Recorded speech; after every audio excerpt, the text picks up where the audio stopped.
Alors, pour ne pas te faire perdre du temps, je commence par la conclusion. Pour moi, Frank Ropers, il est naturel.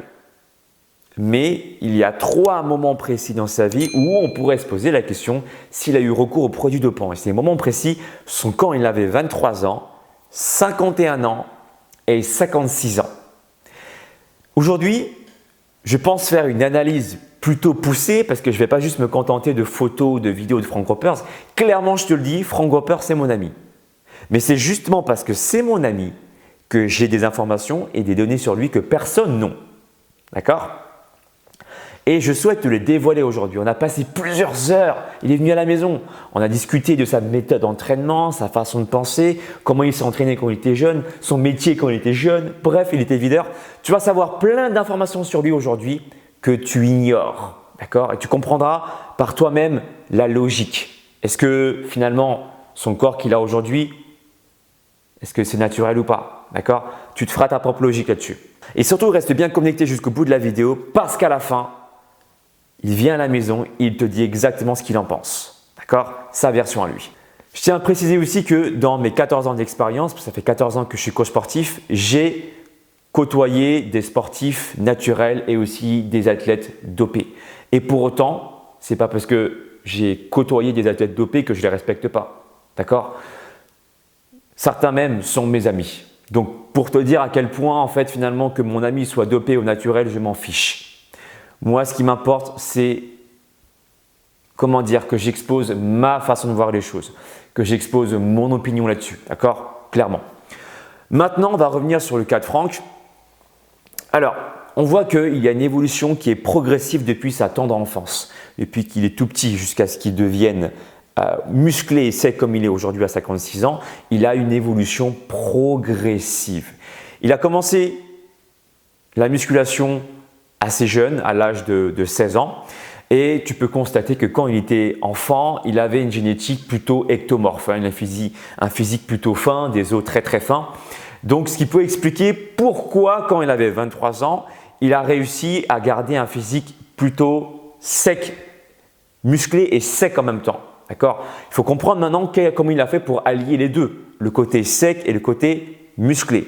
Donc, on a déjà une piste, hein, il est jeune. Quand il était jeune, il avait un physique très mince. Donc, pour quelqu'un de très mince, ça ne va pas être très compliqué avec un bon entraînement, une bonne hygiène de vie, une bonne alimentation, d'avoir des abdominaux apparents. Ça, on le sait. Maintenant, parce que j'ai parlé avec lui pendant plusieurs heures à la maison, je sais aussi que pendant ses entraînements, quand il avait 23 ans, 2 fois par semaine, il faisait des sprints. Des sprints 100 mètres en 10-12 secondes et ensuite il récupérait en marchant. En tout, 5-6 séries. Et ça, 2 fois par semaine pour garder justement son côté fonctionnel, son côté athlétique. D'accord? On va s'intéresser aussi à son côté sportif. Comment il s'est entraîné? Il s'est entraîné 5 fois par semaine. Lundi, il a fait pec, biceps. Mardi, il a fait dos, triceps. Mercredi, il s'est reposé. Jeudi, il a travaillé le bas du corps, donc ischio, l'arrière des cuisses, quadriceps, le devant des cuisses, les fesses et les mollets. Et vendredi, il a travaillé ses épaules et il a fait un rappel sur un des groupes musculaires qu'il a travaillé. Voilà, c'est sa logique d'entraînement. On va rentrer maintenant dans les détails de son programme. Pour chacune de ces séances, eh bien, c'est composé de la manière suivante. Il a fait 6 séries pour les gros groupes musculaires, comme par exemple les pectoraux, le dos, les jambes, 6 séries en exercices polyarticulaires. Et depuis qu'il avait déjà 23 ans, il s'est toujours entraîné avec des haltères. Voilà, des haltères au poids du corps ou bien avec des bandes élastiques. Exercice polyarticulaire, puis ensuite il termine ses sessions avec 4 séries d'exercices monoarticulaires sur les petits groupes musculaires, comme les biceps, les triceps par exemple. Voilà comment il s'est entraîné. Ces entraînements n'ont jamais dépassé 1 heure. Ils se sont même rapprochés plutôt des 45 minutes. Et moi, je trouve ça plutôt logique par rapport à son profil, à sa génétique. Tu sais, quand tu es ectomorphe, tu as tendance à plutôt être nerveux. Et ça, on le sait. C'est-à-dire à sécréter du cortisol aussi. D'accord? C'est une génétique. Voilà, quand tu es ectomorphe, c'est comme ça aussi. Il faut savoir que en s'entraînant de façon assez courte, eh bien, tu vas stimuler le moins possible le système sympathique Quelqu'un qui s'entraîne pendant 1h30, 2 heures, 3 heures et qui est d'autant plus ectomorphe, je pense, fait erreur quelque part parce qu'il est déjà stressé de base. Il va encore plus stresser son organisme en activant le système qu'on appelle le système sympathique. Hein, pour faire simple, pour expliquer avec des mots français, tu as deux groupes de nerfs distincts. Le groupe sympathique et parasympathique. Quand tu actives le groupe de nerfs sympathiques, eh bien, les nerfs vont avoir un impact sur les organes qui vont déclencher des hormones de stress comme le cortisol, l'adrénaline, la noradrénaline. D'accord? Ça, c'est le système sympathique. Quand tu es faim, eh ben, tu as tendance naturellement déjà à favoriser ce système. Lui, ce qu'il a fait, il a compris ça. Du coup, à 23 ans, en plus de ses entraînements, il a déjà commencé à pratiquer du yoga, tout ce qui est sophrologie, tout ce qui est détente. Alors là, tu vas me dire, mais c'est quoi le rapport entre le yoga, la sophrologie et la prise de masse? Il y en a une justement. Quand tu prends du muscle, ce n'est pas sur le système sympathique, c'est sur le système parasympathique, l'autre groupe de nerfs qui vont activer les organes, qui vont sécréter des hormones de bien-être comme l'endorphine, les hormones qui vont te relaxer, qui vont faire descendre le cortisol. C'est quoi la conséquence directe? Eh bien, tu vas favoriser l'anabolisme musculaire. Et ça, il avait déjà pigé à 23 ans. Je t'ai dit, il est venu à la maison, on a discuté pendant plusieurs heures de ça.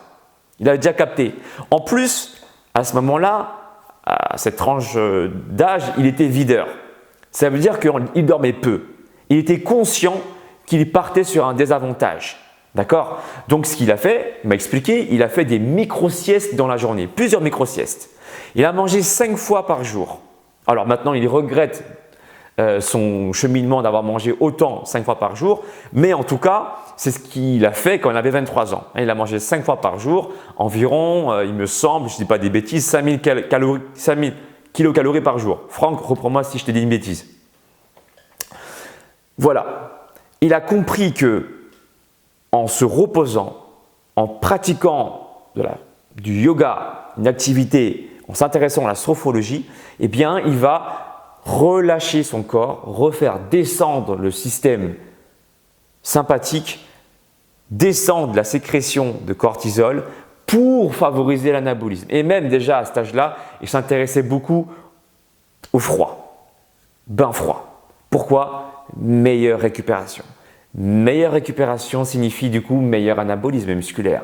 Puisqu'on le sait, le muscle, on le construit au repos et non pas pendant l'effort physique. Pendant l'effort, tu détruis, entre guillemets, du muscle. Pendant le repos, tu construis du muscle. D'accord? Alors quand je dis destruction, c'est un terme assez vulgarisé. Hein. Tu ne détruis pas du muscle, mais tu fissures, tu fais des micro-déchirures sur les fibres musculaires. Mais tu as compris l'idée. Il m'a aussi avoué quelque chose, Franck. Il m'a dit qu'il avait compris qu'à 23 ans, pour être très très musclé et très sec, eh bien, beaucoup ont eu recours aux produits dopants. Mais lui ne voulait pas le faire. Du coup, il a essayé d'optimiser tous les facteurs naturels possibles pour prendre de la masse musculaire, être sec et rivaliser avec les gens qui prennent des produits. C'est un petit peu comme ma philosophie actuelle. Tu vois, je suis très sec. Il y a des gens qui disent que je prenne du clenbuterol, que je prenne des produits pour sécher. Mais non! J'optimise tous les facteurs naturels. Douche froide, entraînement à jeun, jeûne intermittent poussé, entraînement très intensif, court. Donc, quelque part, on a à peu près la même philosophie de vie et d'entraînement, Franck et moi. Tu vois ce que je veux dire? Lui, à 23 ans, eh bien, il s'était consacré à optimiser tous les facteurs naturels pour prendre de la masse et être très sec. Moi, j'optimise tous les facteurs possibles pour favoriser la sèche au maximum en gardant un physique fonctionnel. Donc, tu vois que finalement, en mettant en place tous ces facteurs, bain froid, sophrologie, yoga, pratique courte pour quelqu'un d'ectomorphe, c'est très intéressant en travaillant de façon intelligente, sprint, exercice intense, temps de repos très très court, 1 minute, eh bien, il a réussi à stimuler correctement le système sympathique sans trop le surutiliser. Et puis, il a surtout utilisé le système parasympathique pour mieux récupérer et construire du muscle. Et puis, comme il dit, à 23 ans déjà, il pratiquait beaucoup d'arts martiaux. Donc, il n'a pas intérêt à se doper, à prendre des produits dopants pour être très très massif parce que ça sert à quoi pour lui? Il faut qu'il lève la jambe, il faut qu'il court, il faut qu'il frappe vite. Donc, il n'a aucun intérêt à prendre énormément de masse musculaire.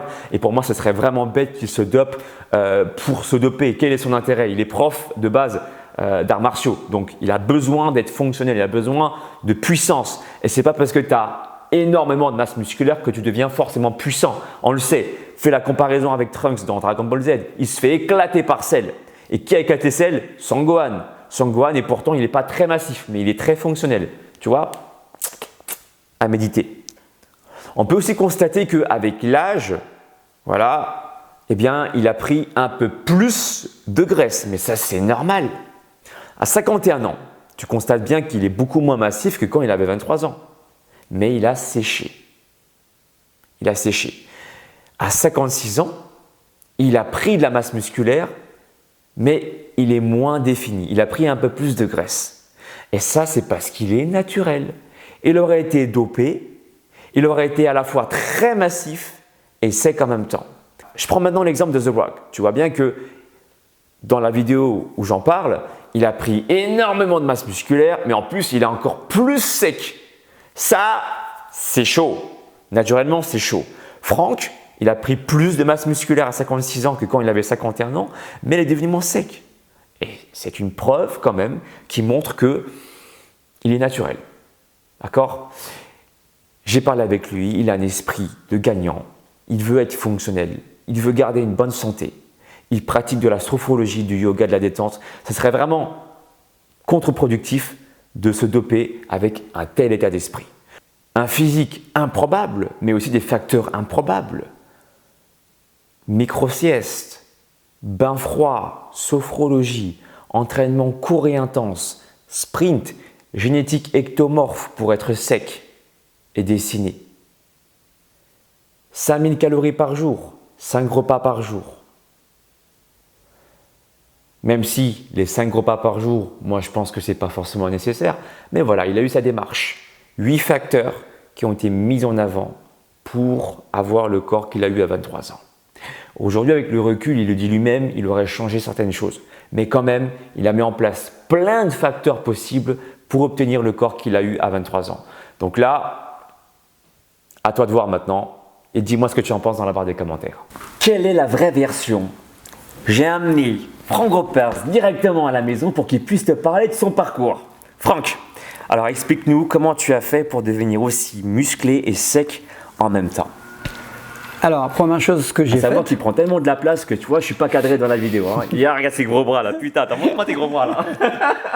Sec et musclé, comment t'as fait? Alors, deux choses. J'ai écouté ceux qui savent.